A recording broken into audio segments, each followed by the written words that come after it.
Hello, everybody. Welcome back to Andy Ice. I'm your host, David Trinka, alongside Lincoln Retzloff, and we are without Ian Iverson this week. Ian is busy with, I think, his course stuff he's been working on. He said that last week. So it'll just be the original duo tonight. Uh, just Lincoln and I. The good old, what do you want to call it? The Goob Squad. The Goob Squad. Just the OGs. Anyway. So we'll just get right into it. I can't imagine this episode's going to be super long. Obviously, you didn't play at all, and I guess we can do a preview of the Duluth series. I forgot to put that down on here. Okay, so let's start out with some weekend recaps. Why don't you start us off, Lincoln? Uh, yeah. What did I do? I'm blanking right now. DT. Yeah, that's right. We literally just I do the same thing every weekend in Grand Forks. I just go downtown. There wasn't hockey on, so there wasn't UND hockey on. I suppose I was scoreboard watching a little bit with all the other games that were going on, but yeah, I would just say just went out, hung out with some buddies. Pretty honestly, just another really laid back weekend. It was really cold, so that kind of sucked, but yeah. Yeah, nice. For me, just did the usual. I almost went home, but decided against it. Just kind of wanted a weekend to myself, so I stayed. Pretty much, I didn't do a whole lot with people this weekend. I kind of just rotted in my bed and watched the Penn State outdoor game on Saturday. Penn State looked awful to begin the game, ended up losing in overtime to Michigan State and getting swept. So kind of funny. Spin Chicklets guys were down there for that, or they were in college. Was it College Town? Is that what it's Happy called? Valley. Yeah, that's what. Well, what's the town called though? College Uh, Town or something like that. It's something like that. Let me look it up. Doing State State College. That's the name of the town. hmm. Also, Happy Valley is a popular tag for it. Anyway, so on the right track. I know there's College Station in Texas and stuff like that. Um, anyway, they were at Penn State for that series, and then to watch like Gavin McKenna, they featured him on their pod, Spittin' Chicklets, which is now on Netflix, which is kind of funny. Who wants to go on Netflix and watch a podcast? Um, and they got swept, so that was kind of funny. Gavin McKenna didn't have any points in the Friday game, and then had I think three in the Saturday game. Unfortunately, uh, I shouldn't say unfortunately. Good for him, but you know what I mean. Uh, so yeah, I mean, watched that and then didn't do a whole lot other than that besides watch. I mean, there was hockey on all day. I watched a lot of the NCHC games because I just had nothing else to do. So got to catch up on some of the games around the league. And then yeah, we're here. So we'll do a quick recap of how the NCHC played out last weekend without UND. So Omaha went to Western, Miami went to St. Cloud State, Arizona State went to Colorado College, and Minnesota Duluth went to Denver. Omaha not able to, or they were able to get out of Kalamazoo with a win on Saturday. They lost 5-2 on Friday, and then they won the 4-1 against Western on Saturday, really helping out UND there. We'll talk more about that in a little bit. Miami swept St. Cloud State in St. Cloud at St. Cloud. I believe I saw somewhere that's the first time that's happened since 1999, which is Probably, yeah. crazy. That's just Yeah. crazy. Um, like that's almost like ten years into St. Cloud's program even being alive. So that was a long time ago. Good for Miami. They are now 19th in the pairwise, or I shouldn't say pairwise. I love the pairwise saying pairwise though. I wish it was still called the pairwise. NPI. Arizona State beats Colorado College in overtime, 6-5 on Friday in Colorado Springs, and then lost to Colorado College 4-1 on Saturday. Duluth got swept by Denver in Denver. Uh, 4-3 loss to Denver on Friday, and then a 1-0 loss to Denver on Saturday. So UND didn't get any help from Duluth there in the race against Western and Denver. So that's how the league shaped up this weekend. I should say, let's see. Duluth's now eighth in the NPI. Denver's 11th in jeez, I keep wanting to say it pairwise. NPI. Arizona State's 29th. Colorado College is at 30. St. Cloud State's at 25. And Omaha is at 40. Western's at 4. Miami's at 19, like we said. And then UND sits at 3. So big improvement from last year. NCHC only has one team outside the top 30. So that's pretty sweet. I don't think there's any other conference that can say that. The Bean Pot was yesterday. We're recording this on Tuesday, February 4th, right? 3rd, February 3rd. And Boston College beat Harvard. BU beat Northeastern in a shootout. So they got away with that one pretty luckily. But that's not really NCHC. We'll talk about UND's path to the. Should we do the preview of the Duluth series first or a preview of the path to Oh, let's do Penrose? Duluth. Let's do Duluth series first. Okay.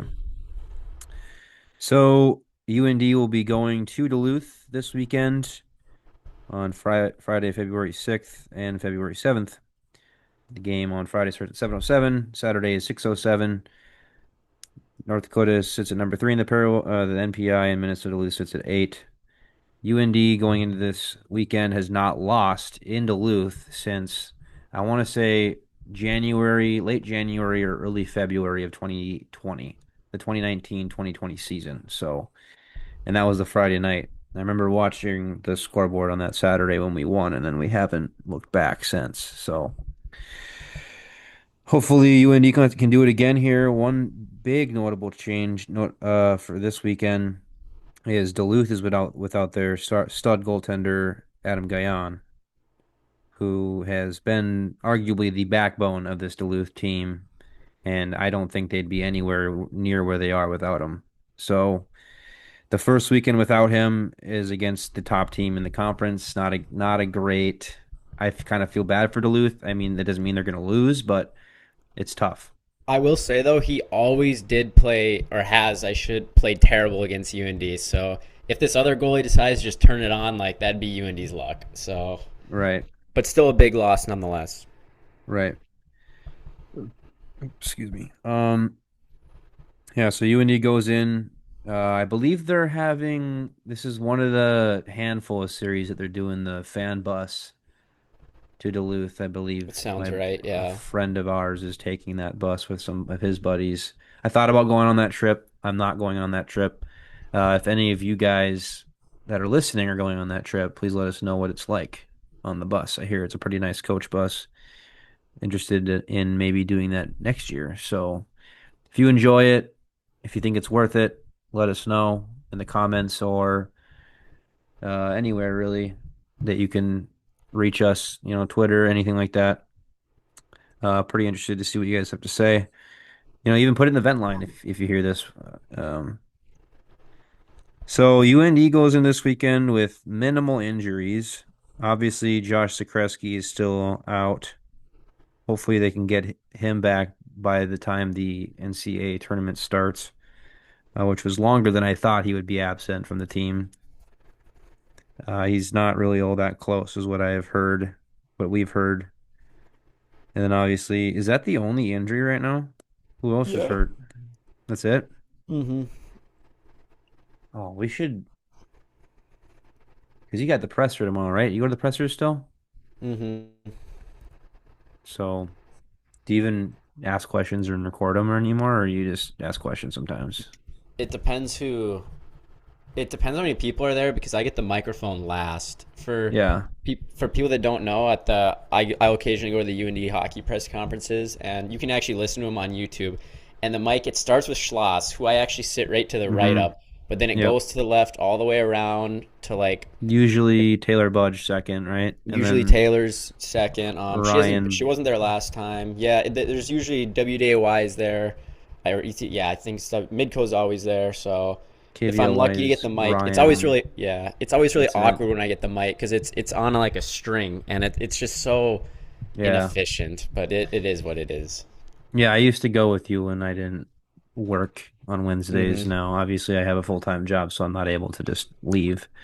Um, but yeah, it's awkward because if you ever hear a pause, if you, I mean, you'll know if Lincoln's talking, but there'll be a pause like of 10 seconds while they're trying to get the cord around Brad Schloss's chair to Yep, it's Lincoln so or around the awkward. Yeah. camera. It's around the camera or something like that. But anyway, yeah, so maybe we should. I was gonna the whole point of that, I guess, was do you ever get anything valuable, really valuable out of that you would share on the pod? I guess was my question.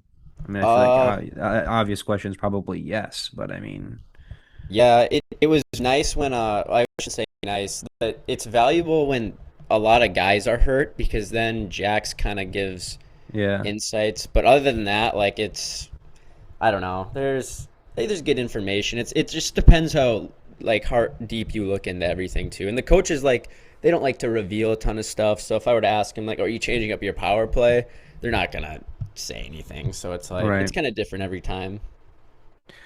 right. So going into this, the second matchup between UND and Duluth this year, Duluth came to Grand Forks in November, and UND was able to tie the game on the Friday and send it to overtime where they eventually lost. And then UND was able to get a big win on Saturday to split and get the 4 points out of six of that weekend. Duluth kind of, we said it before, they seem like a pretty two-dimensional team. I gotta say, I mean, it's still kind of the truth, but you got a couple more guys who are starting to turn it on a little bit more for Duluth as well. Uh, Players to watch for Duluth would be obviously Max Plant. He only had, I think, a handful of points last weekend.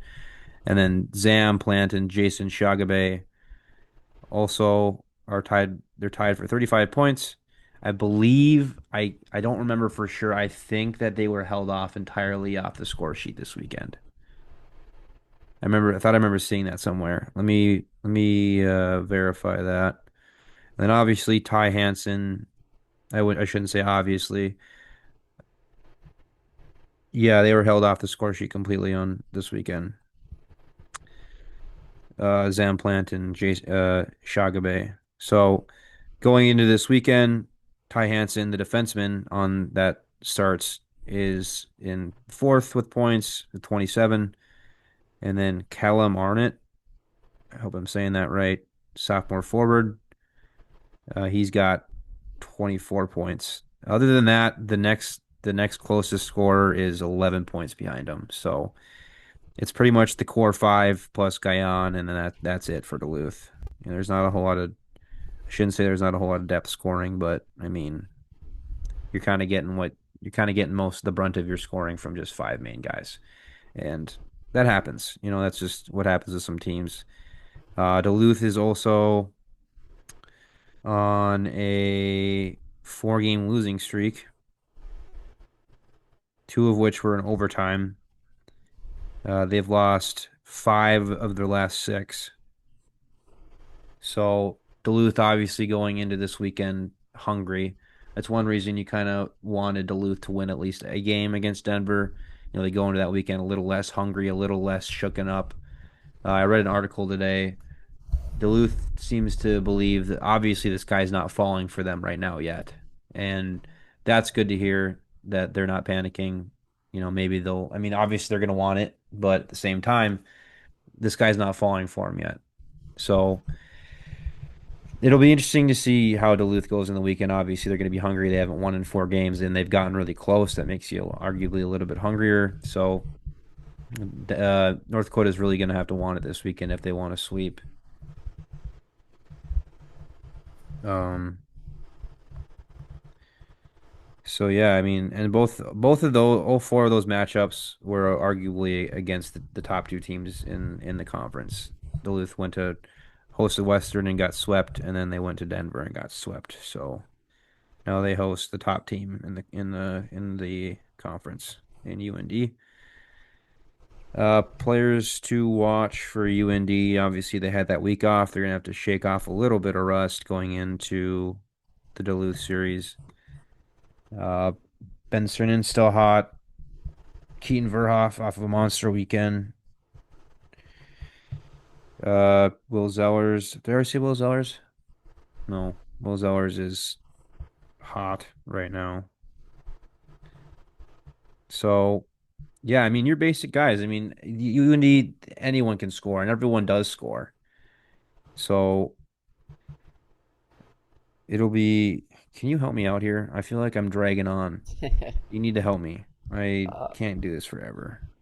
Yeah, I just the whole team's playing pretty good right now. You're seeing production from all over, so that's something I Right. think which is key to being Duluth. Duluth has that top line that's really good.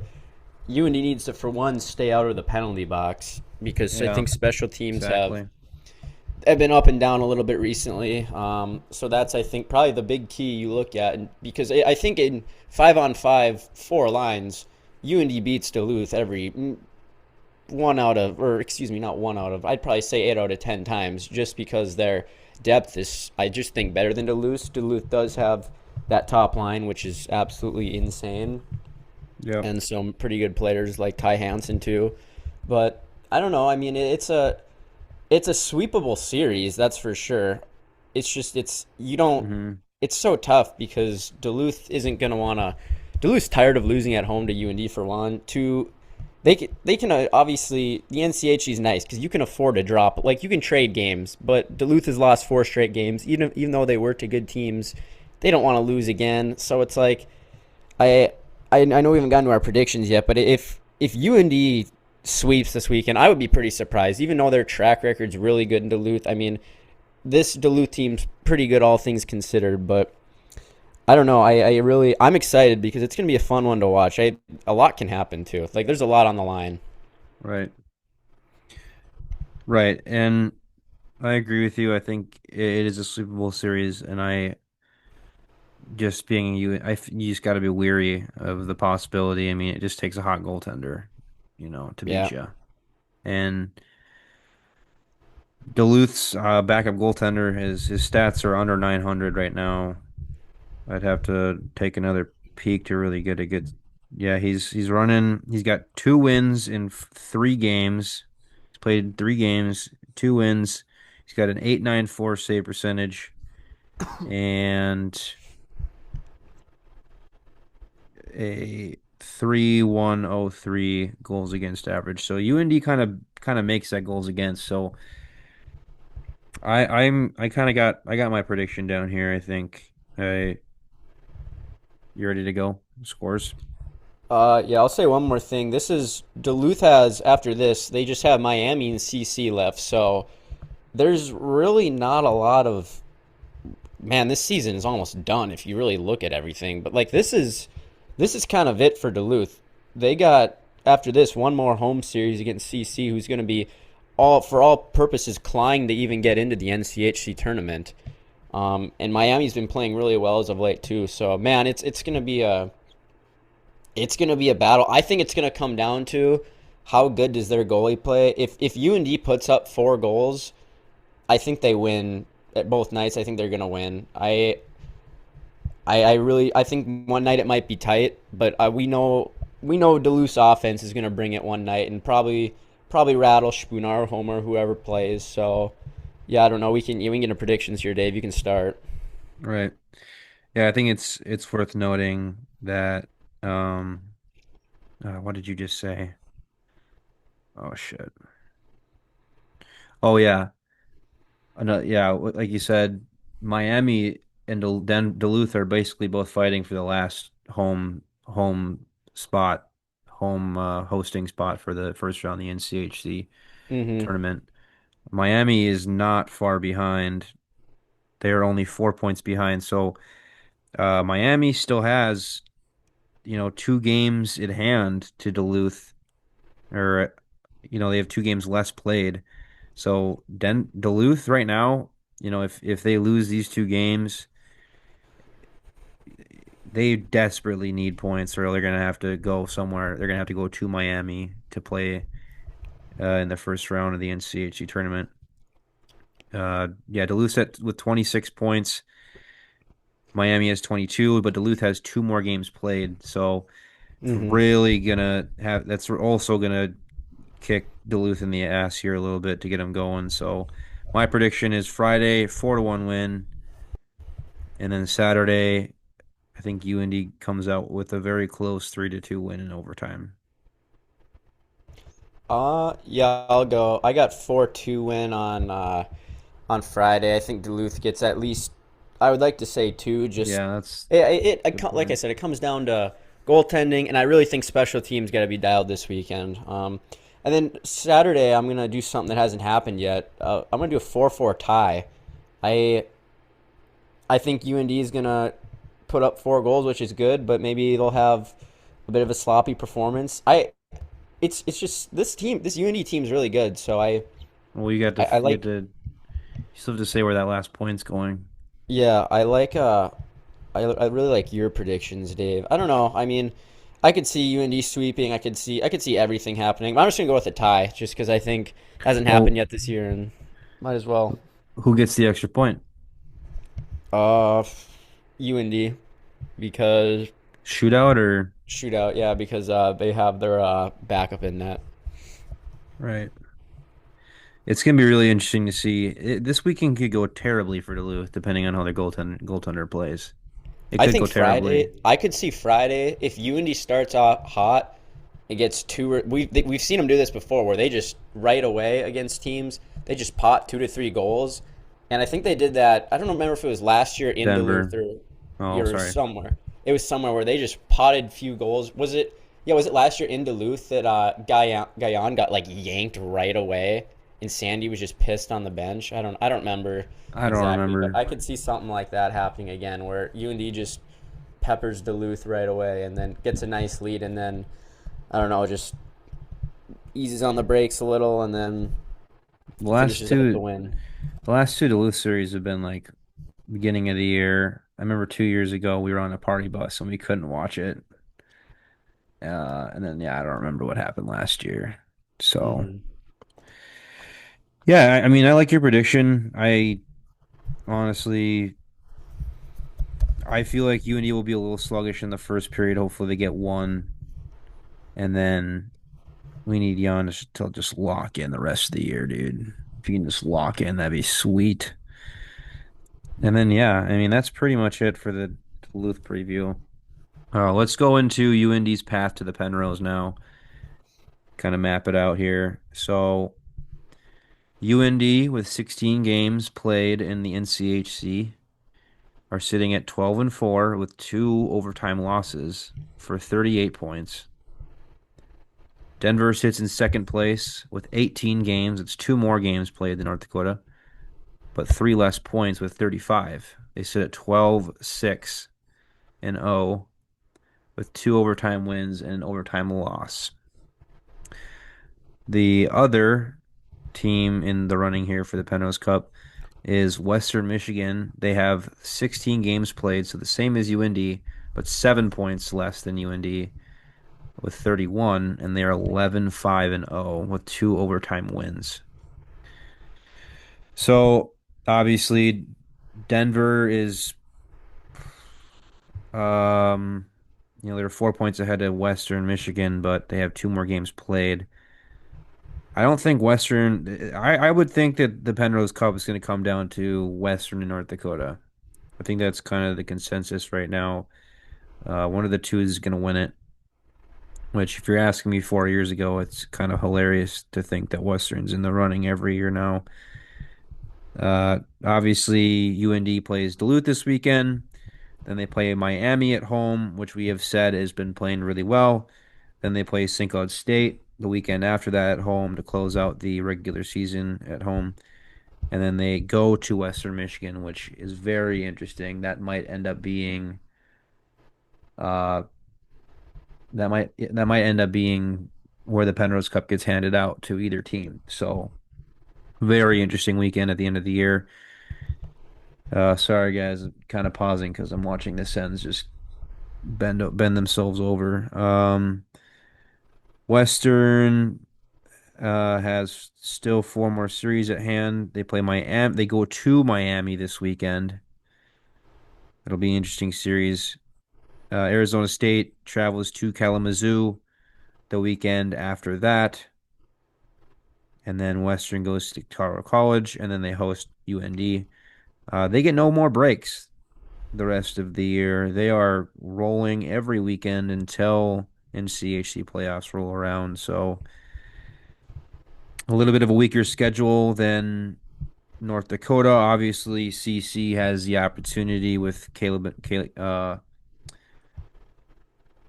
Umberco, Caden Umberco. Sorry, couldn't think of the first name for a sec. Caden Umberco. We got hot goalied that one night, so they might lose a game there. You can't count on it though. Arizona State hot goalied us once, so there's a chance that they lose a game there too. And then Miami, you never know. I guess now with them, they're hard to read right now. Haven't watched super close attention to them since we haven't played them yet. So Western, I mean, besides UND being in the driver's seat, they're really in control of their own destiny as well. Besides UND, uh, as long as UND, if UND fucks it up, Western is in the driver's seat right now. Uh, but if UND is able to keep the same pace that Western will have or has the next couple weeks leading into that UND series, as long as UND goes into that series by 7 points, the currently that they have right now, they will have the Penrose Cup the week before. So let's say, for example, what I'm kind of trying to get at there is, let's say UND sweeps this weekend and Western sweeps this weekend. UND loses a game to St. Cloud and Western loses a game that weekend too. Uh, I've skipped our Miami series. We sweep Miami, they sweep Colorado College, whatever. If we keep the same amount of points, if we stay the same distance away from Western that we are right now, then we will win the Penrose Cup at home against St. Cloud State, which that would feed families, honestly. So yeah, North Dakota is in control of their own destiny right now. They're in the driver's seat of this. It's theirs to lose at this point. They can't get cocky. It's got to put their heads down and go to work the rest of the season. And then if they do get the Penrose Cup, throw it in the shitter. Right, right, Sauce. Throw it in the shitter. It's not the Mm-hmm. one you want. So, what are your takes on the path of the Penrose here? Yeah, I think man, if they can sweep this weekend, that would really put them in a there's not an easy series for UND left, but man, and Western's got a pretty tough schedule here too. But man, if they can sweep this weekend, I think that would cuz you got to I imagine my thought process is I bet Western loses two more games until the UND series. And if At UND most, are you saying that they do win? They do lose that many games. I think they lose at most two games till the UND series. Okay. Um, insert those wherever you want, but with how they're playing pretty good. I don't know. I mean, it's. I also here's something I think could be interesting and funny. I think the Penrose could come down to the Saturday night when UND plays St. Cloud. Western will be in Colorado College, and I could see it being one of those things where UND has to wait until Western and CC's game finishes to like determine if they win. I could see that. I could see that being a case here. So, but at the end of the day, it should come. You shouldn't be focusing on how other teams are doing for your gain. It should come down for UND. It should come down to do just win out, and then you don't have to even worry about Western Michigan, right? So I think Hmm. that should just be, and I'm pretty sure that's Dane Jackson's mentality is let's just win our games, and then we don't even have to worry about what other teams are doing. So, and then that also when we talk about NCAA tournament, I know we can maybe get into this a little bit. The latest bracketology that we saw from shout out College Hockey Puck NXT, they do good work. Had probably one of the better, probably the best regional we've seen for UND in Sioux Falls. They would have played Wisconsin, right away, and then had Providence and Dartmouth on the other side. Which I mean, obviously all those teams are really good, but I think that would Fake. favor UND pretty well because how kind of bad Wisconsin's been playing. But you never know with Mike Hastings teams because he can get you in the first round if their goalie heats up. But so I don't know. There's UND just has they're in charge of their own destiny. I mean, it's really that simple. Um, and hopefully Dane Jackson just has them peaking at the right time and has them winning at the right time. It's going to be a good series this weekend, that's for sure.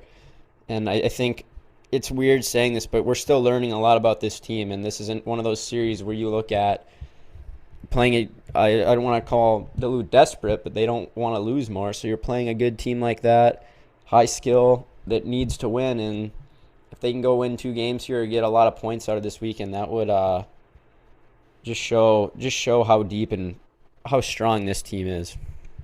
Right, right. Yeah, one of those things only time will tell right now. But yeah, like you said, UND is definitely in control of their own destiny right now. It's theirs to lose. It's theirs to lose. Um, Anything else to add about this weekend before we wrap things up? We'll go into extras and then we'll head out of here. No, it's all good. Okay. So yeah, that's pretty much it's pretty much everything. UND will go to Duluth here. Let us know what you think. If you are planning on going, stay safe and enjoy the games responsibly. For I have one extra here, and that's Nick Schmaltz had a hat trick last night with an assist. So kudos to you, Nick. Awesome job. That's pretty much all I've got. Shane Pinto does not lead the league in goals anymore. I will say that. Unfortunately, hasn't Brock for a Nelson's been playing while. good.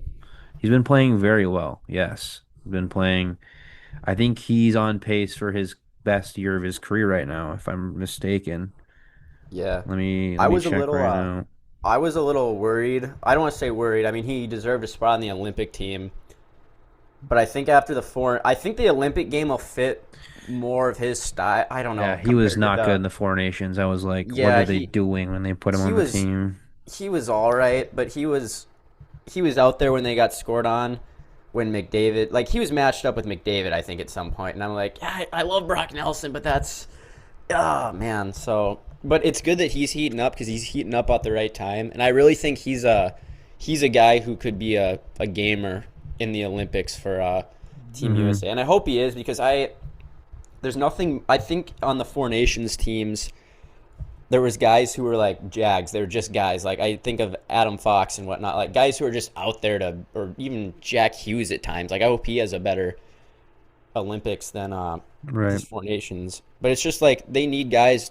They need everyone to play good because it's just such a high level. So I don't know. I'm glad Brock Nelson's having a Yep. good season right now. It's good to see, especially and he's getting it's like he gets better in his old years, his old age. So It's weird, dude. He's had the best years of his career in the last 5 seasons. So, yeah, right now his career high came in 2022-23.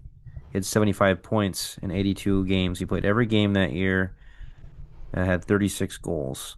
Right now, I believe when I looked at it maybe like last week, he was on pace for his career high. Right now, he is just 2 points below his pace for his career high. how old is he, Dave? Does it say? He's 34. Yeah, that's impressive. Like Hmm. that's how many goals is Yeah. he at? He's at 28. He's projected to finish with 43, which is career high. That's insane. Like Hmm. how many? Being a 40 goal scorer in the NHL is pretty very very impressive. But yeah, especially at that age. Yeah, for sure. And yeah, he turned 34 this year. 6'4", dude. It's been crazy. He's never had 40 goals in his career yet. He's had 37, 36, 34. So hopefully he gets there. I mean, when you're playing, I don't know what line he's on, but I assume he plays some minutes with McKinnon and Martin Necas and whoever, McCarr, Devontaes. So Good for him. Obviously, hopefully he keeps it up. But yeah, anything else to add there, Sauce? Uh, Nothing comes to mind. No. I'm gonna add a special thank you to everyone that listens to the pod. If you are a returner or you are just joining us, thank you for listening. We appreciate it. We appreciate your support, and we hope that you tune in again next week. So enjoy the hockey.